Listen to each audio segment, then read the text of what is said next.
I'm excited to listen to what you guys have to contribute because that's kind of a big thing for me, right? I've shared my dream with a lot of the youth groups here before, and I see music as being a big part of the solution to most of our problems. So I'm excited about this. If everybody else just wants to type in their introductions in the chat box. Oh, Dan, hey, Dan. Oh, yay, hi, Dan. Dan has got my That's right. Oh, he's a world traveler like myself. That's dope. Yeah, he'll be traveling to Ireland this summer, actually. No way. Yeah, I'm planning a trip to Australia, South Africa, and London consecutively right now. So crazy. Awesome. Yeah.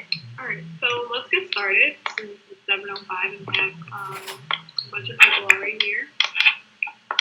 So hi everybody that's on the chat. Welcome to the UN Youth Reps Vonvo discussion in anticipation of our youth-led briefing this Thursday. The briefing is titled Music, an Avenue Towards the World We Want. My name is Katrina Martinez and I'm a UN Youth Rep for the Association for Trauma Outreach and Prevention at Meaningful World, or you can shorten it and say ATOP Meaningful World. I'm currently the social chair for the Youth Reps and the project manager for the youth-led briefing.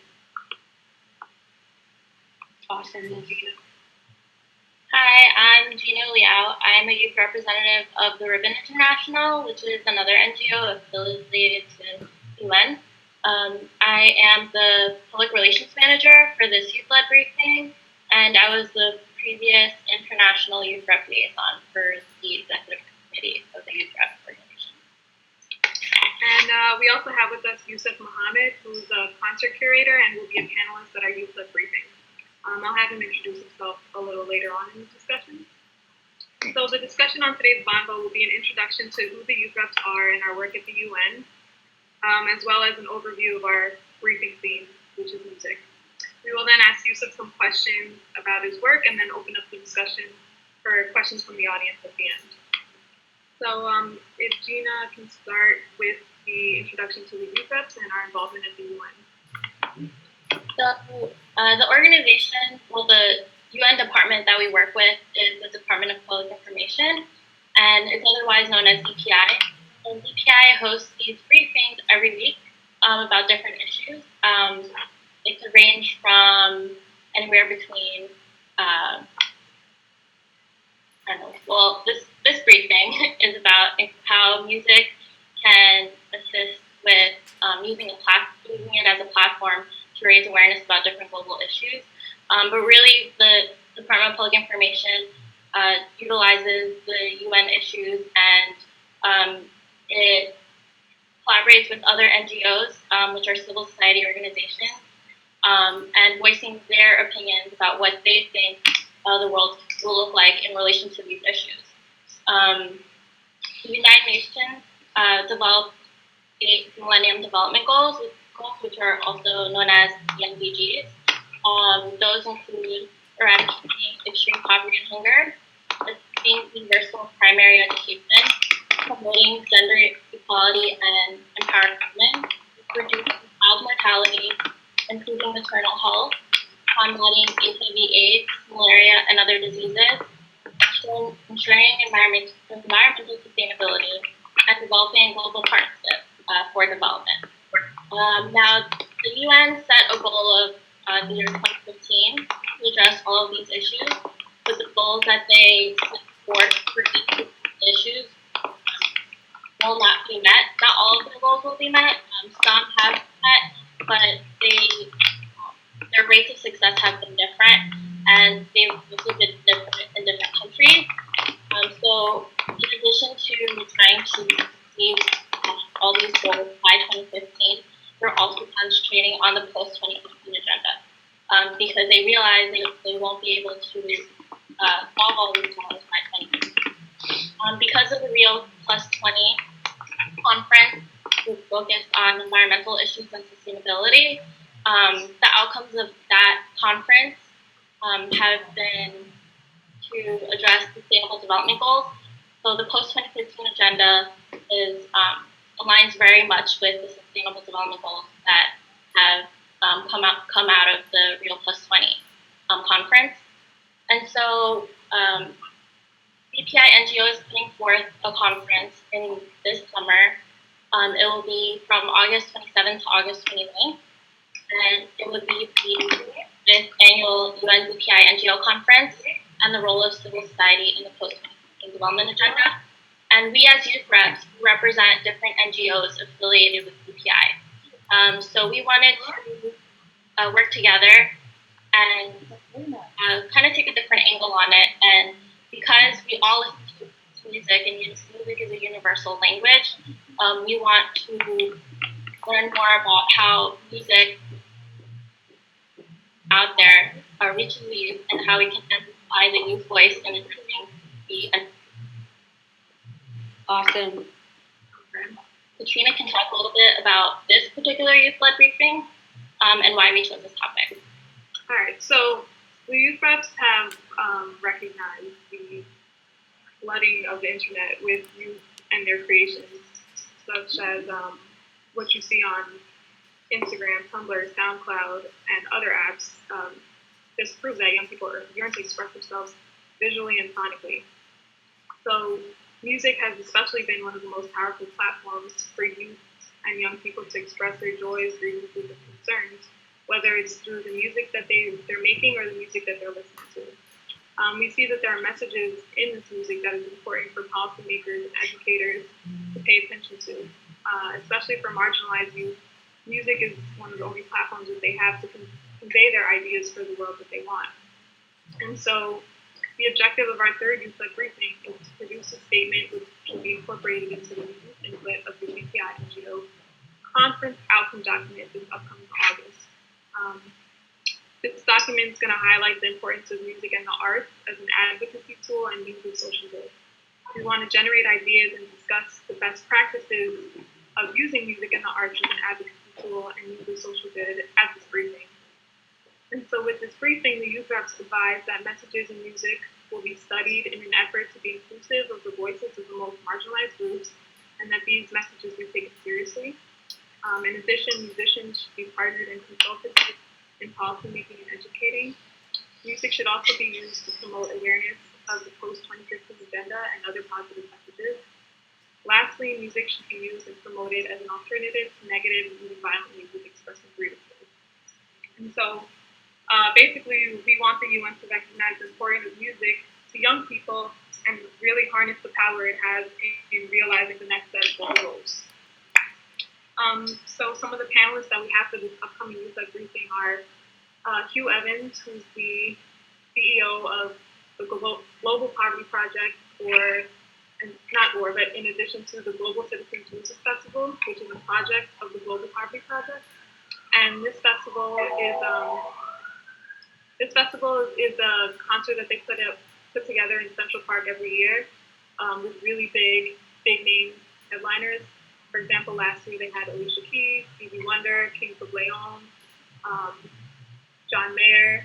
And this year I actually got to interview the U.S. focal point for this Global Citizens Festival, Justine Lucas, and she wouldn't tell me who the headliner is for this year's concert, but she said to think of the biggest name that you could possibly get, they got it. So they'll be announcing the headliner for that concert in the next few weeks, I believe.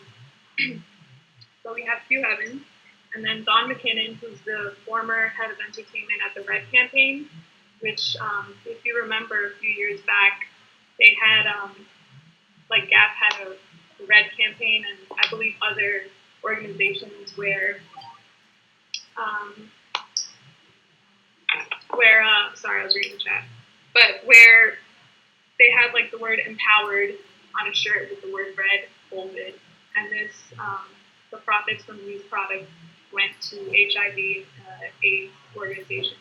And so this campaign, the Red Campaign, pioneered the idea of using musicians, artists, and celebrities for human rights campaigns. So we had Hugh Evans, Don McKinnon, and Monique Coleman, who's a UN Youth Champion as well as an actress from the movie High School Musical. And we also have Yusuf Mohammed, who is the concert content curator of the Veteran Freshman Series, and the Veteran Freshman Series is sponsored by Live Nation.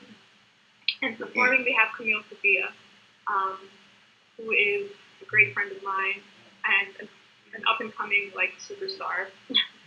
So right now we'll get to Yusuf. If Yusuf, you can introduce yourself to people that don't know your work. Just introduce your work and yourself very briefly. Hey, jeez, that's a terrible introduction. Hi, everybody. I almost lost my camera there. I don't know what that was. That was terrible. Hi. Hey. My name is Yusuf. I'm actually a Philly-born, New York raised curator. Now living in Philadelphia.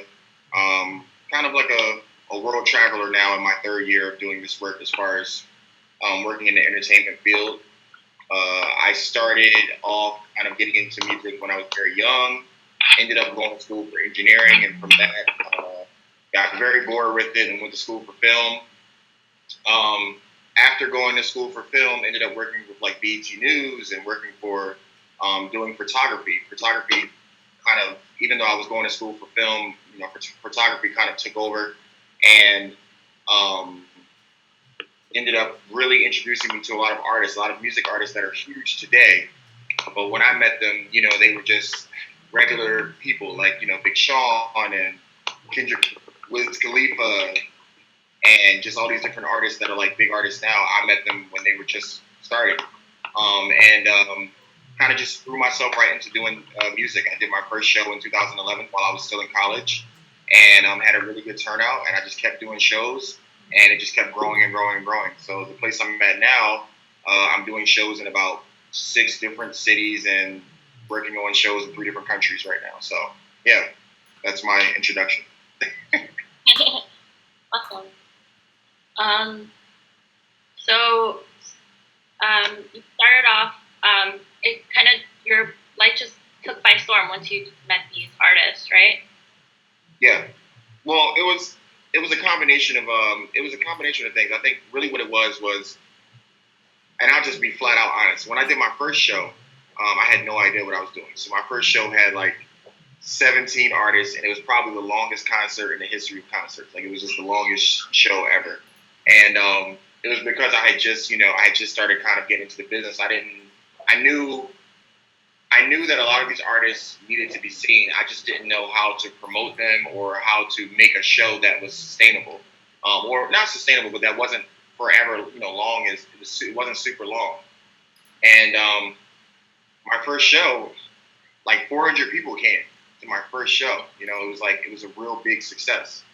And so I'll say a big part of it was just, I don't want to use the word luck, but I'll just say like the perfect timing. I just kind of, when I did it, those artists that I ended up working with at that specific time, and I'm not even talking about the larger tier artists, the grassroots artists, the artists that were locally from Philadelphia, there was no one else that was kind of giving them the opportunity to perform. And I basically gave them the platform to perform together. So the first show was just a really big success. So that's kind of how it happened. It kind of was just the right mixture and the right time. Cool. Yeah, I've actually been to some of those like 17 artist concerts here in New York where they try to give artists a platform, but then you don't realize how long it takes 17 artists to perform. Mm-hmm. So how did Live Nation end up sponsoring your concerts? So, this is a funny story.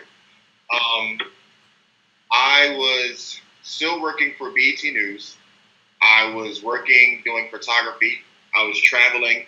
I was also doing videography and music video work while I was in school for film, because the concert thing was just, it was a hobby. It was just something I was like, okay, it's something I want to do. I was actually working with The Roots as well. By working with The Roots, it just kind of put me in the right rooms and meeting the right people. And at one point, they did a show at this place called the TLA. I had always been there just from the perspective of just taking photos, but I had always been the type that had been very social. So I made friends with like all the security guards and all the staff way before I even knew that it was Live Nation. Like, I had no idea that I didn't even know who Live Nation was, and I remember I started doing these shows. So as my shows started picking up, I started booking artists, like larger tier artists, that I didn't realize I was competing with the same people. Like, mind you, I didn't know who Live Nation was. So I would go take photos during the day and then throw a concert at night with these, different artists, just different artists coming up. I mean, just a number of different artists, from the Kendrick Lamars to the Raekwons to the Ghostface to the Solis to the Meek Mills, like any of those kind of hip hop artists. I was just doing these shows with them at a smaller venue, and then as I continued to just make these relationships, I'm working, and I remember I'll never forget this. The woman who's like she was like the overseer of like Philadelphia as far as concerts for Live Nation. She pulled me to the side and she was like, "Are you the one that's been throwing these shows at this venue?" And I was like, "Yeah." She's like, "I thought you just did photos. I didn't know you were throwing concerts." I'm like, "Yeah, well, that's just, I was like Superman. Like, I would still take the pictures for the day and then go." Like, it was funny. When I was in college, a lot of the footage that I got, like, to use for my reel and stuff like that, I was getting from my own shows. Like, I would just basically use that to get through college. Like, I just was using it kind of like as a circle. And they were like, "Listen, you should come in. We've been hearing about your shows. Your shows have been doing very well. You're drawing these large crowds with just local artists." They were like, you should definitely come in for a meeting. I went in for a meeting. They said, "Hey, send us a proposal. We'll see what we can do." It was the first time I had ever written a proposal. I didn't even know what that was. I was like, okay, whatever. I went online, Googled what a proposal was. Basically did I plagiarized the heck out of this proposal. Like, I copied and pasted, put my information in, and put the points in that I wanted, like things that I needed, and sent it to them. And so literally, my first show ever was March 5th of 2011. My first show did about 350, 400 people. Wow. My first show with Live Nation. Can you hear me? Sorry. Yes. You guys can hear me, right? Yep. Oh. So my first show with Live Nation was literally a year later. It was May 25th. It was Memorial Day weekend. So every year is the anniversary. So this coming up now is like the third. Oh, yeah. Huh? Happy anniversary. Yeah. Thank you. Yeah. Coming up now is like the anniversary of me doing it with Live Nation. And of starting it with Live Nation. I always worked with other people, but they're the ones that really invested in it. And May 25th of 2012. So mind you, I started in March of 2011. May 25th of 2012, the turnout was like 850 people to the show. And it was all local artists. Not one, there was no national headliner. The way I set it up, I had like a lot of the artists selling tickets. So there was like 10 artists on the bill. It was a big bill. And I remember this like it was yesterday. Like, I want to say probably around May 10th, Live Nation reached out to me just to see how the show was doing. And they were like, how many pre-sale tickets have you done? And I didn't really like pay attention to like how many tickets we had sold. And I went to go look, and we had pre-sold before the concert even started. We had pre-sold like 500 tickets. So they were very impressed, and our relationship just kind of grew from there. So now, now I actually have a contract with them. It's definitely a testament to, you have no idea how like life can change from year to year to year. Like, 1 year I was in school doing film photography. The next year I'm throwing a concert with them. The next year after that, I'm just working with them doing marketing. And then the next year after that, which is this year, I have a contract with them. So there you go. Yeah. You really are like a superhero. And now I don't. Now I hate taking pictures. Like, I don't take pictures or do filming anymore at all. Like, I have like all these different publications that like reach out to me because my photography had gotten like really big. I actually had a picture that was in Billboard magazine. I had a picture in like Philadelphia magazine. Like, my photography had gotten like really big, and I just like completely quit. I just like stopped doing it. So like now people reach out to me and ask me like, can you pick up the camera again? I'm like, no, my life is now. Like, it's all music. Can you describe a day in the life of Yusuf Muhammad? I can describe that perfectly. it's okay. I'm usually just going to sleep around 3 a.m., 4 a.m. At nighttime, I do this thing where I just call it my proposal hours, where basically now I know how to write a proposal, like professionally. No more copy and pasting. So I actually write proposals all night long. It's just something I do. You know how you have like, you might. I always like to correlate things to different parts of like the industry. So similar to how you have a songwriter, and similar to how you have a filmmaker. With filmmakers, they always have these. We call them. What's the name of it? I can't think of the name of it right now. This sucks. I definitely have a whole. I can't think of the name, but it's basically like a brief summary of what you want the movie to be before you write the script.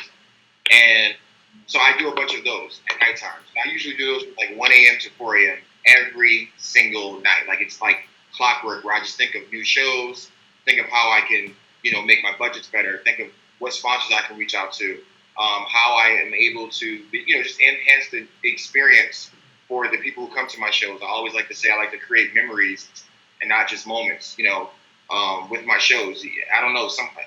I've been lucky that a lot of my shows have been memories for people. People have remembered those shows that they've been to of mine. So 4 a.m., I'm just going to sleep. Immediately at 8 a.m., usually around 8 a.m., you will see a good morning tweet from me. So at 8 a.m., I'm up. I'm on social networks. I'm saying good morning to everybody. I'm tweeting. I'm promoting. By 9 a.m., you will see an inspirational post from me on Instagram every single morning. 9 a.m., inspirational post. I've been doing that probably since I had Instagram. 9 a.m. every single morning. I do some form of inspiration just to let people know that, you're awesome, you're amazing, life is great, you're a royalty, act like kings and queens. And then between 9 a.m. and 10 a.m. is normally the time that I do promotion. So I promote via Instagram, whether I'm promoting via my newsletter. My newsletter is where a lot of my following is from. A lot of people have signed up to my newsletter to be on my newsletter of just shows and concerts that I'm a part of. Facebook,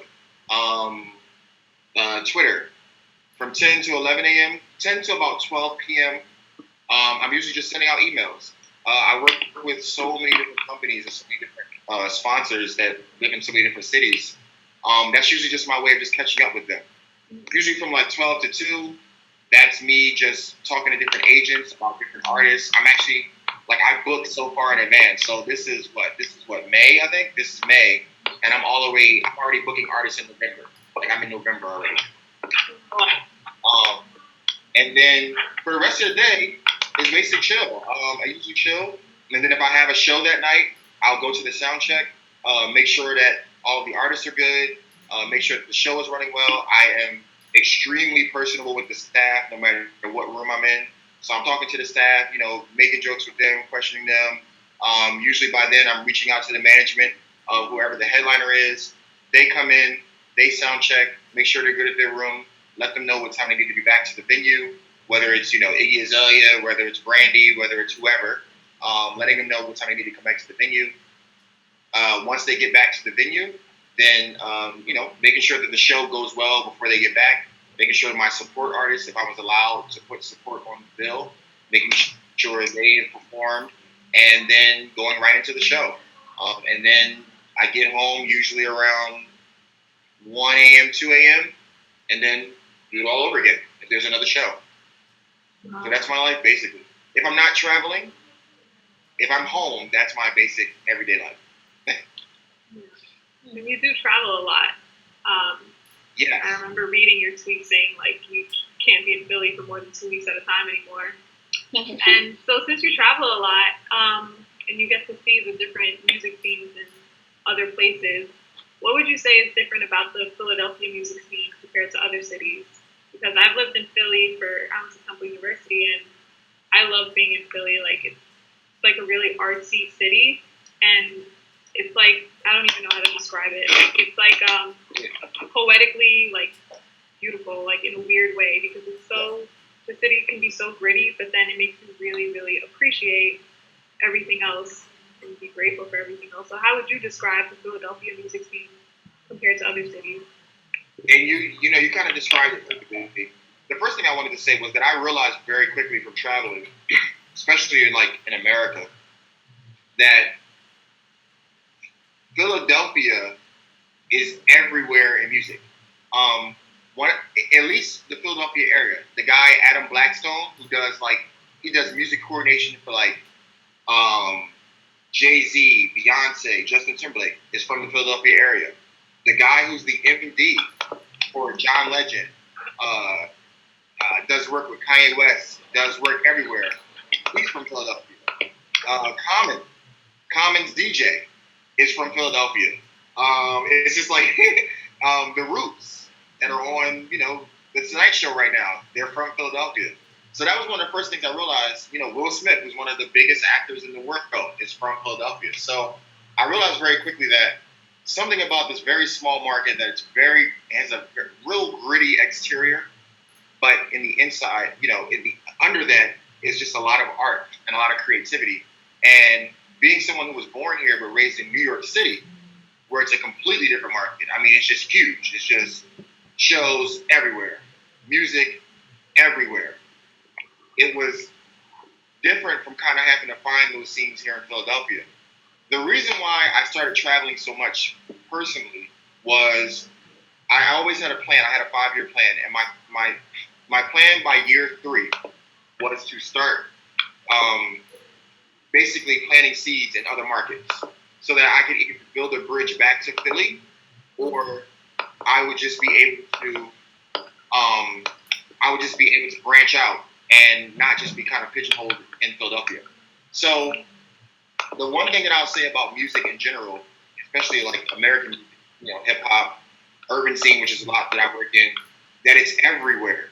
It is legit everywhere. Last year, I was in Istanbul, Turkey. Cool. And I'm in Istanbul, and usually you get woke up because you hear the prayer. They have the prayer actually plays through the whole city, and you'll get woke up out of your sleep by this prayer 5 a.m. in the morning. So the prayer happened. I got up, did the prayer, went back to sleep. The next thing that woke me up, was somebody, mind you, I'm in Istanbul, Turkey, was somebody blasting A$AP Rocky and 2 Chainz. I got, I like bad bees. That's my ever. I'm like, are you kidding? I was like, I can't escape this. I can't escape this music. And where I was it's like a touristy city. I'm like, how did this music even get here? How did it even get here? This is the area I'm at. There's certain websites that when I tried to go online, you can't go to YouTube. YouTube was blocked. Yeah. So I was like, how did they find out about this song? It was crazy. That was when that happened, that's when I was like, wow, I need to travel more. So so I kept traveling, and now this year, I've been everywhere. I went to London for my birthday, and London was probably the most hip hop place I've ever been ever. It's New York for me right now, as far as places that represent hip hop. It's New York and then London.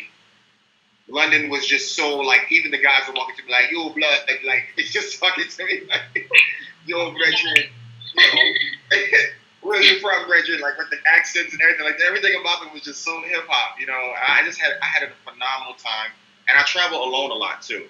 And that helped us to kind of, whenever I go, I always take in the music scene. I go right to the kind of the urban or cool stores and just talk to them about the music scene, because that's usually where a lot of those people shop, and kind of adapt right to it. So for Philly's music scene, like I said, is one of the most creative and most adaptive scenes that I've ever been a part of, and everything that I learned here allows me to be able to go anywhere. I can go to London and have a meeting there about doing 2 shows, and I can mention Philadelphia, and who I'm talking to, they're like, yo, they start naming artists from Philly. Or they start talking about the city, or saying how much they wish they hear about it. They hear about this it's a very small market here, but it's a good market. A lot of people play the city. a lot of artists come to the city and to make sure that when they tour, they stop in Philadelphia. Yeah. I definitely feel the Sorry same for way the about long Philly. Sorry for the No, long-winded answer. Awesome. Well, you're great. Your detailed answers. Actually, when I was in Philly at Temple, I was a political science major, and and so I wrote my political capstone paper, which was like a 23-page paper titled "Hip Hop is Bigger Than the Government," because I started researching about hip hop in other countries and specifically in the Middle East, and I looked at the messages that hip hop artists in the Middle East were spreading, and then messages that American hip hop artists were spreading, and then also I looked at hip hop in Cuba, and in Cuba actually the government has their own hip hop agency called the Cuban Hip Hop Agency, I believe. So yeah, I was looking at all those messages, and it no matter like how quote unquote different we are, like the West from the Middle East, they were so different. All the messages in hip hop that these young people are spreading were all the same, and so that's what I wrote my paper about. And being in Philly, like, just helped me focus on that topic of hip hop, I believe. And like, yeah, I don't know. I just wanted to share that part about writing a paper on how big hip hop is around the world. It really is. I mean, and from every genre, from just all around, one of the greatest things that I experienced that really opened me up to more music, even when I've always been a person who loved music, was being a freelance photographer and a freelance videographer. It allowed me to work with so many different people. I mean, I worked with Travis Barker when I was in college, and I just got to just sit and just talk to Travis Barker about rock music and about who his influence was. It wasn't even an interview. It was just, we were on the set just talking, got to just meet just so many different people and just and go to so many different shows. I remember when I was doing my photography, I specifically would usually, whenever they would send me out to do press, I specifically asked to do the shows that weren't just urban. I wanted to see like the Mumford and Sons and Kiss and, Sting. Like, I wanted to just see these different, Quantic, and, I just wanted to see these different artists. I was like, I didn't even know who they were. I just wanted to hear different music, and be able to see the instrumentation and just see the creativity that went behind it. So it really helped me with my palette, with my kind of musical palette, as I am now behind the scenes and actually throwing the shows, to be able to know like what artists fit the right bills and different things like that. So, Yusuf, you worked with a really wide range of artists with different messages through to think about different messages through their music. So what would you say the messages that are played on the radio, what are the loudest messages that you hear? And how are they similar or different to messages that you hear from underground artists? I'm gonna say that when I was growing up, and I don't think I'm that old, but I'm a mid '80s baby, and when I was growing up, all of the music, there was a balance of music. So there was a music for the haves and the music for the have-nots, and there was a balance. Like, you could actually hear this balance. And now there is someone's typing. There's now all of the music is from the perspective of the haves on the radio. Like, all of the music that I hear is all like, we already have money, we're already rich, we're already cashing out, I'm already getting more rich, and I'm even richer than I was richer yesterday. Like, that's literally all the music that I hear, and it kind of sends mixed signals, because to that kid who's not rich, there are no messages. It's really hard for me to relate. Like, I used to always say, if I can't, I can't relate to it. Like, I actually remember when I stopped relating to the radio. Like, I remember how old I was. I remember, like, when I would just listen to the music on the radio, and I'm like, I understand what they're saying because I understand vocabulary, but none of their stories are like mine. So, because none of their stories are like mine, they may look like me, but I don't live that life, so I can't relate to it. And I remember that specifically is when I started looking for underground music. That was specifically when I started, that was specifically when I started kind of searching for those underground artists, because I was like, I can't understand any of this on the radio. I can't. And that was right around the time when YouTube started, and that was back when LimeWire was around. And I would just type in underground hip hop. And I remember like these randomly, this is back in the day, I don't think they still do this now. They would have like these random, if you were on the radio dial, this is back, I mean, you could still listen to the radio, like internet radio wasn't kind of popping then. If you went to like the earlier stations, like the 87s and like the 88s and 89s, very randomly on like a Wednesday night or like a Thursday night, it would be like a college station that was specifically geared towards playing underground music. I think every city has like these little stations like that. I don't know if they still have them now, but they definitely had them like the early 2000s. Now. Yeah, but back in the day, it was like on the radio, like with different stations. So like whatever the local college station was, or some just little small station, and they would just play this music that I was like, oh my god, like I could relate to these messages. Like this is the music that I love, and I remember I used to listen to the songs, and I would wait for them to say who the artist was. I would look up the artist, and then I would research them, and then I would research that artist, and then find out who their influences were, and then research those artists, and then find out who their influences were. And I ended up listening. I remember like this is 2000 and like I want to say 2000 and around 2004, 2003, 2002, 2005. I was like 18, 19, 20, 21, and I was listening to hip hop from France. I was listening to hip hop from Canada. I was listening to hip hop, Italian hip hop. I was listening to Portuguese hip hop.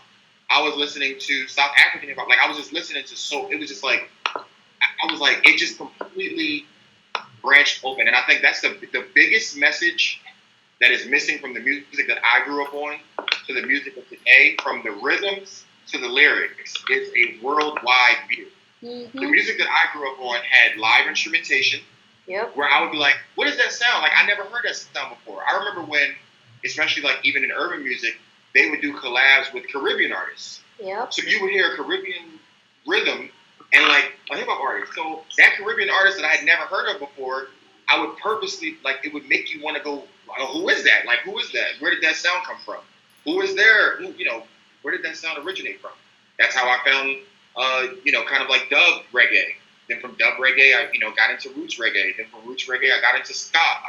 Then from ska, like, I got, just all these different types of music. So I think now kids, if you notice, and it's very interesting how that happened, that with the music that's on the radio, there's like two realms. You have the kids that really, really are still into that music, but then you have the kids who legit just cannot relate to it. So you see these underground rappers who are like building up and becoming like these huge stars without a big push. Kendrick Lamar, Kid Cudi, Big Sean. You could sort of kind of say Meek Mill, even though he's more mainstream.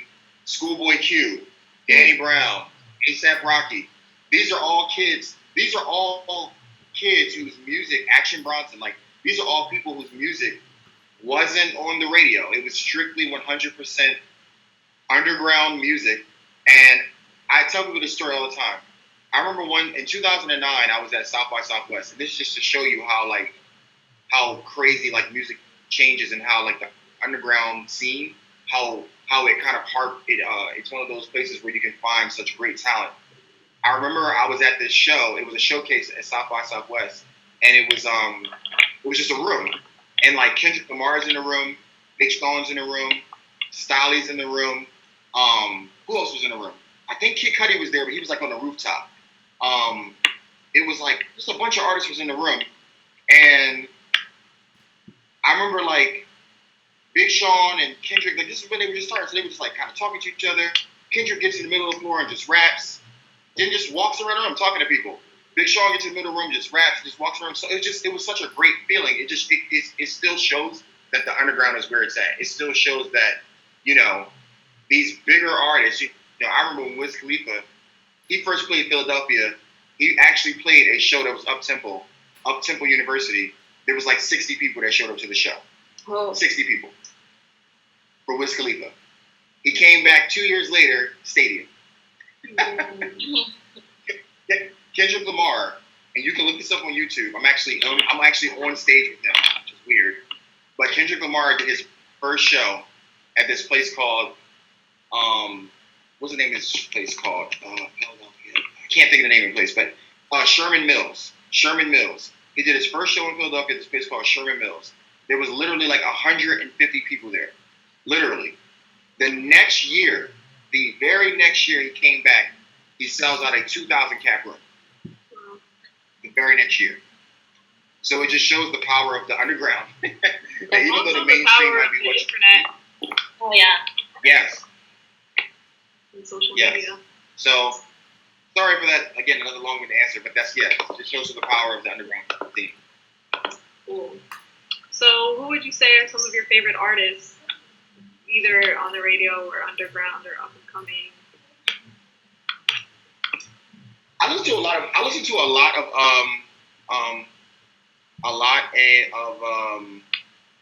well, see, the thing is, I don't listen to a lot of the music that people would I guess, a lot of music that you don't really hear on the radio. I mean, I guess on the radio, I don't really listen to a lot of those artists. I book them, but I wouldn't say that I actually listen to their music.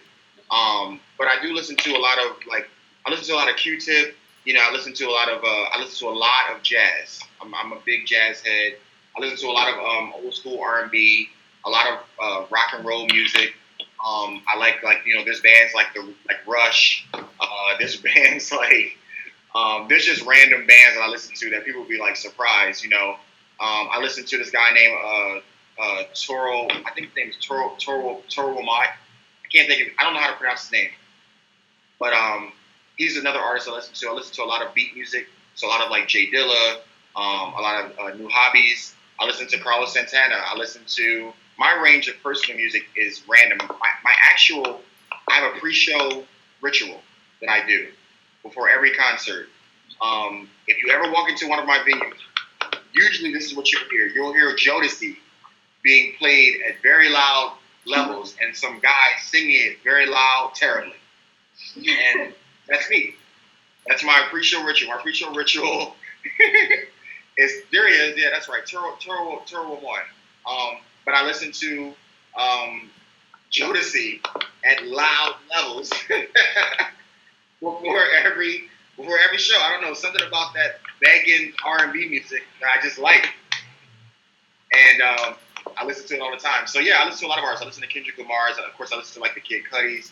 The interesting thing about throwing the shows, and I remember my mentor told me this. He said that eventually it'll kind of kill the fan in you. And I hated that. I was like, man, I used to say I'm like, that's never going to happen to me.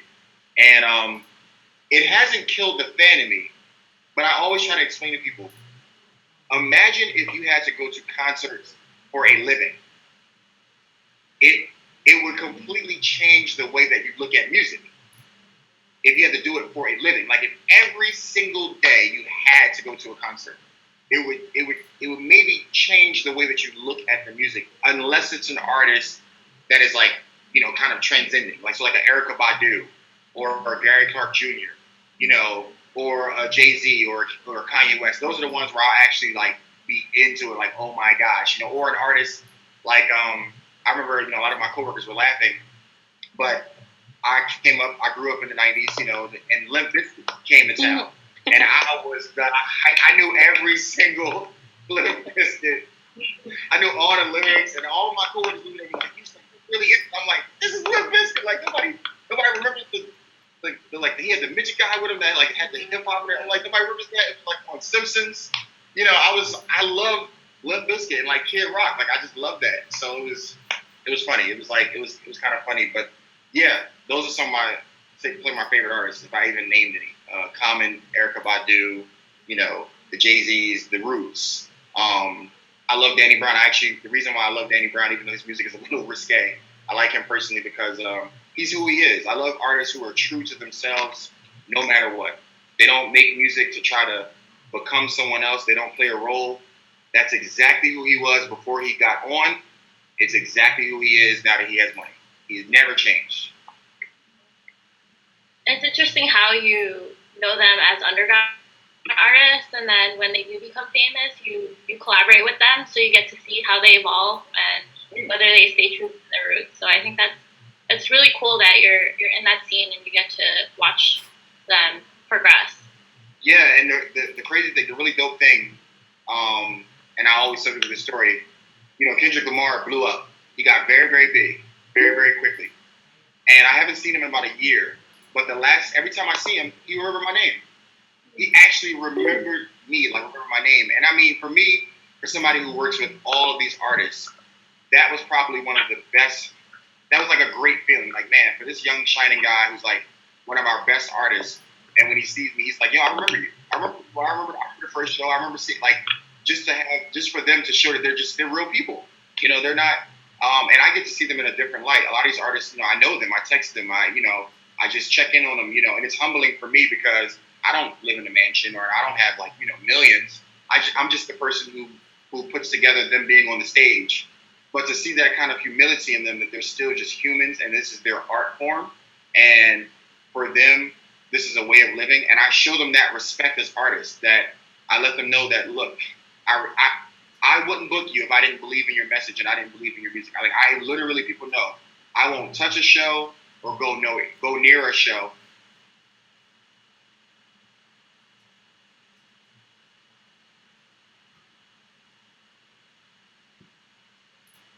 of throwing shows where I'm really, trying to inspire people and putting together events with authors and, talking to kids in different schools and, volunteering every single year to give out coats and food and things like that. Like, I just do these things just as who I am. It would be counterproductive if I threw shows that were the complete opposite of that message, I just feel like I can't, for me, it's hard for me to justify that in myself. So that's something that, sometimes I struggle with that. I do struggle with that sometimes.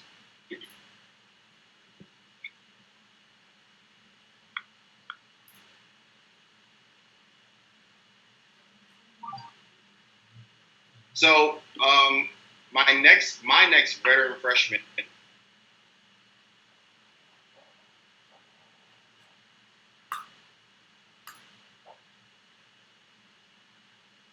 Nation, Live Nation is actually okay with me, doing it with other venues. At least now they are, but they're okay with me doing it at other venues and doing it with other people and collaborating.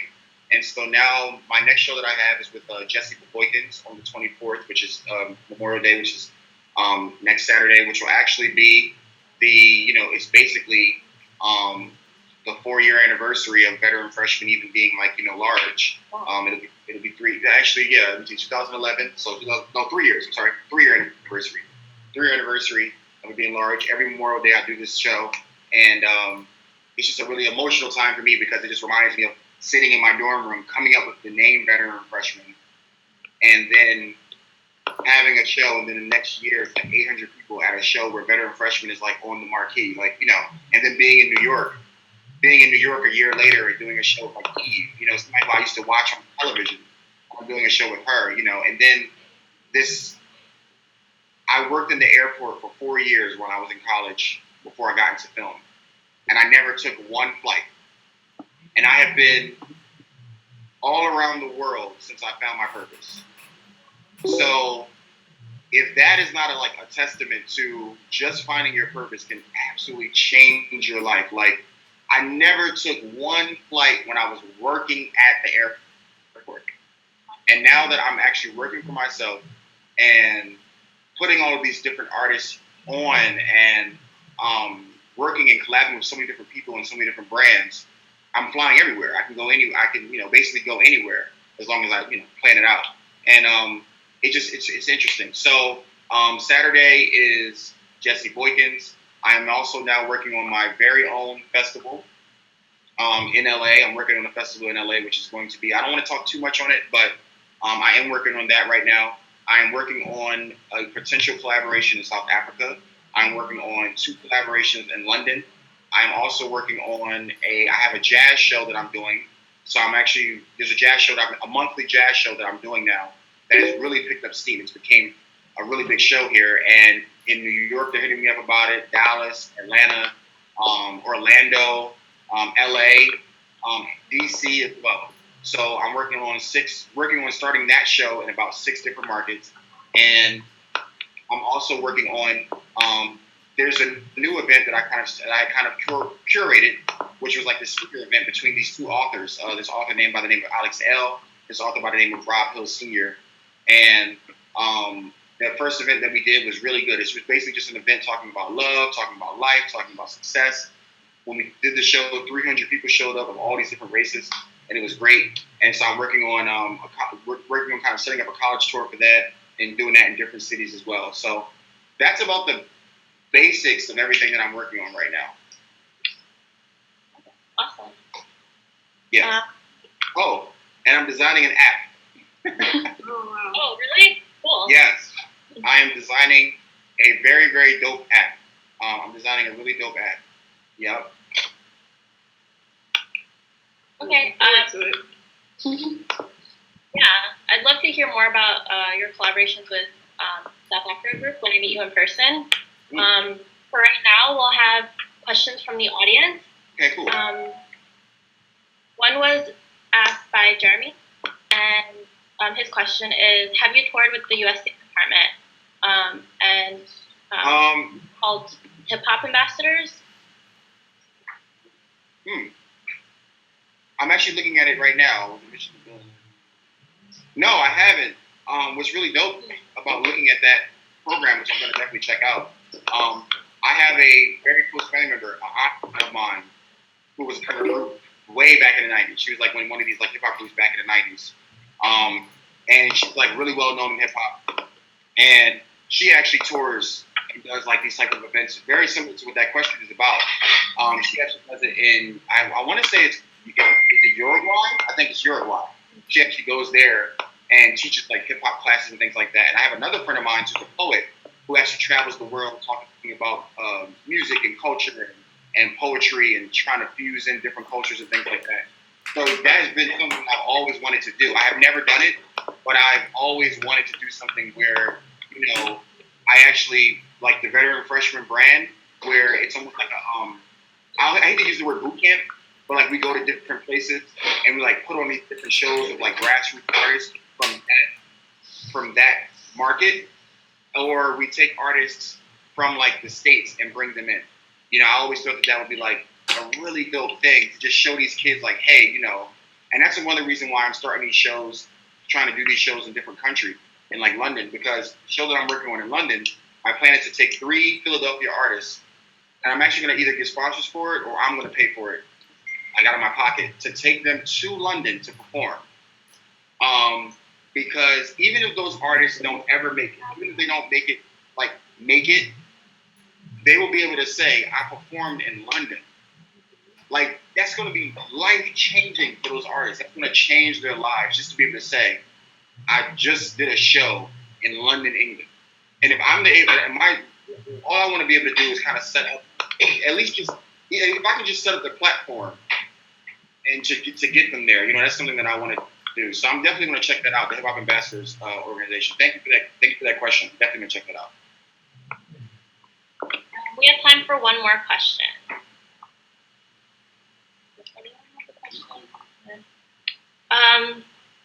Also, you mentioned that you also like to listen to jazz often.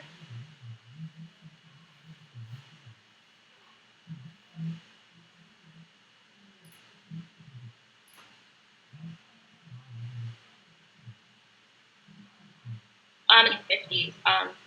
And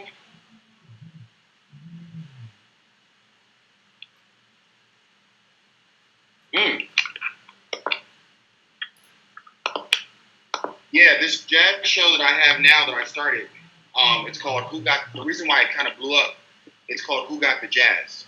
And it's a very, very interesting platform where basically I take these jazz artists and we kind of do vocalies, vocalies is like, I think it's the art of speaking or doing lyrics over jazz.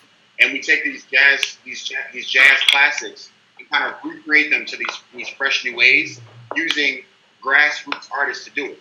So that's what I'm actually going to start in different cities where basically we have these jazz platforms And it's a real unique way that I do the show, but I basically structure it where it's a younger and older audience, and the younger people are seeing their friends perform, and the older generation is hearing their music at the same time, and it's meshed together. So it's basically just like a big lesson.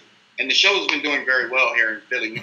We've basically sold out every show after the first one, so it's been really, really good.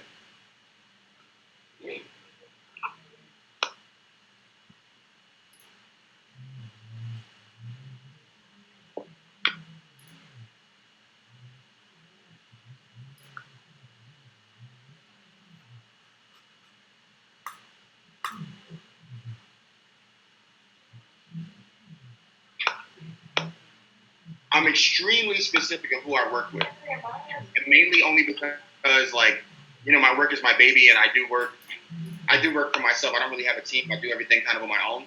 And some of the biggest blessings that I've gotten have been I don't want to use the word, I can't use the word random, because I've always said that success is about positioning yourself. Like, had I not been in a certain place, or had I not put myself in a certain place, then I would have had the opportunity to meet this person or talk to this person. And it's not always it's usually, I try to tell people all the time, it's talk to everybody, because you never know who in the room can help you. You have no idea. And I remember when I first started working for BET News when I was in college, I was at this event, and they had us separated by these not barriers, but they basically had us on opposite sides of the room. I just walked over there. and started talking to the guy from BET. And literally the next week, I had stuff on BET. I had like footage on BET. But had I not just walked over there and talked to him, like, that collaboration would have never happened. I work with Red Bull now. I'm one of Red Bull's curators. And how I got the Red Bull curation was, again, I was at an event. Red Bull had through the event. I just literally went over to him and talked to him. Just started a conversation with him. This is way before I had even started throwing shows. Once I started throwing shows, the woman who basically runs like the Philadelphia region as far as curation for Red Bull, called my phone and said, "Hey, we want you to come and do some work with Red Bull." I was like, okay. Same thing. I was at an event. I was at this Heineken event, and that's where I actually met my mentor. He was one of the guys who was running the event. I actually looked around and asked for him, like, who's running this event, and met him, and then we became friends. Years later, he hooked me up with Heineken. Like, so it's just like, you never know. Perfect example about even Live Nation. It was like, they did actually come to me. I was very lucky.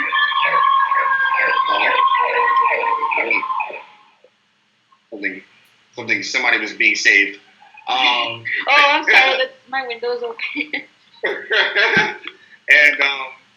And so yeah.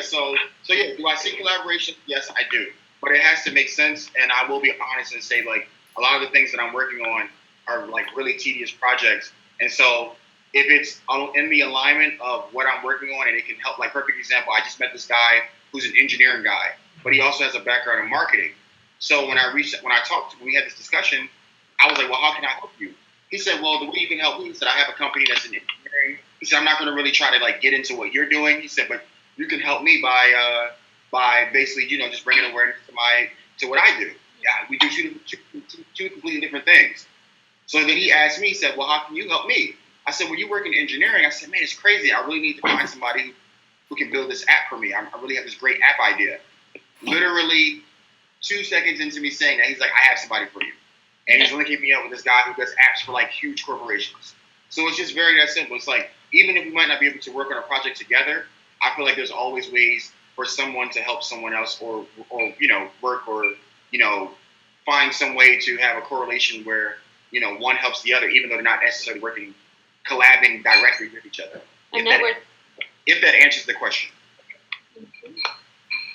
All right. Well, yes, he said appreciate that. Much respect. So thank you so much, Yusuf. You're an amazing, amazing person to speak with. That's all the time we have for today, but I'm pretty sure we'll all be there on Thursday at the briefing, and then it'll also be webcast live for those who can't make it. I'll type in the webcast in the chat box, and it'll be webcast live from 3 to 4:30, so you can catch Yusuf speaking there as well as the other panelists. What was that? Oh, and it's going to be on Vonvo. Cool. Yes. It's going to be on Vonvo, so you guys can come back into this room.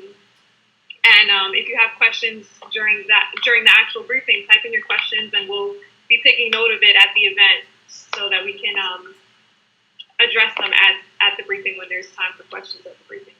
So thank you so much, everybody, for participating. I look forward to a really awesome briefing on Thursday. Thank you for everybody who tuned in to even hear this discussion. Thank you so much for you guys for wanting me to be a part of it. Thank you, Max, for creating such an amazing, I really love the fight. I think it's dope, and I can't wait to see this grow and get so much larger. And I look forward to seeing you guys on Thursday. Yeah, I really look forward to it. It was really awesome talking to you. Thanks everyone for joining. All right, bye, everyone. Bye. Later. Bye, everybody.